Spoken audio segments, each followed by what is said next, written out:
because Keith Richards was saying those things sound like crap. Oh my God. He says this to Chuck Berry. Yeah, and Chuck Berry said, Chuck always talked in third person. He said, they sound like that because Chuck Berry makes them sound like that.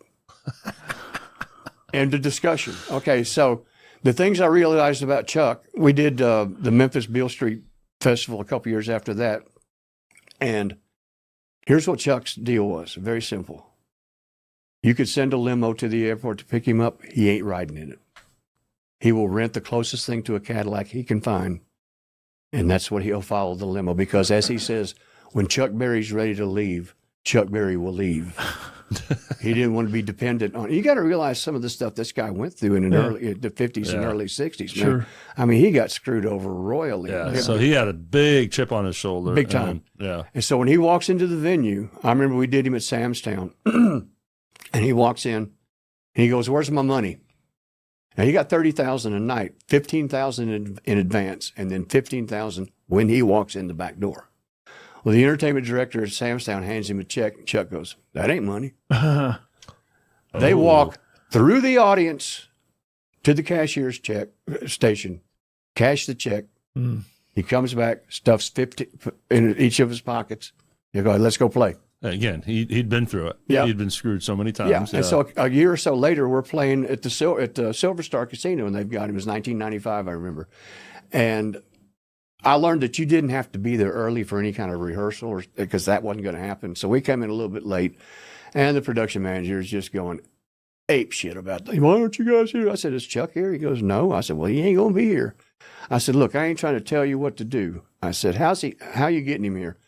"Well, we sent a limousine to Jackson, Mississippi to pick him up." I said, "He ain't going to ride in the limousine."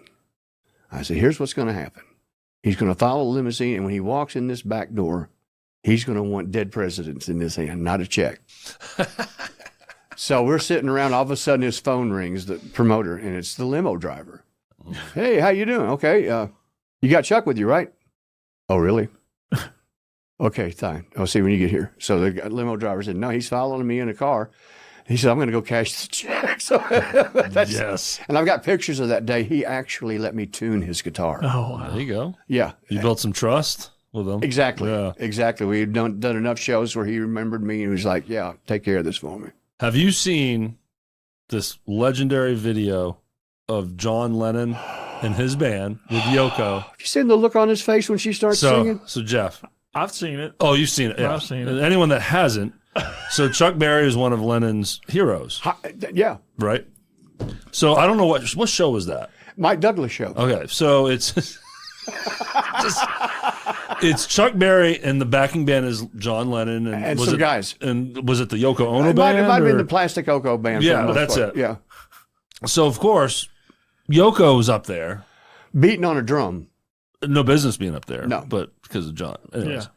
So they kick into a song and she starts cackling like a demon, being avant-garde and artistic and everything. That thing that she does when Yes. she sings, you know. Over the verse, they're singing, and Chuck's eyeballs fall out of his head. And I can only imagine what that conversation was like after. Okay, there's no tell. Yeah, I mean, Chuck, that. I first saw that somewhere on the internet, and my first thought was, "That's fake.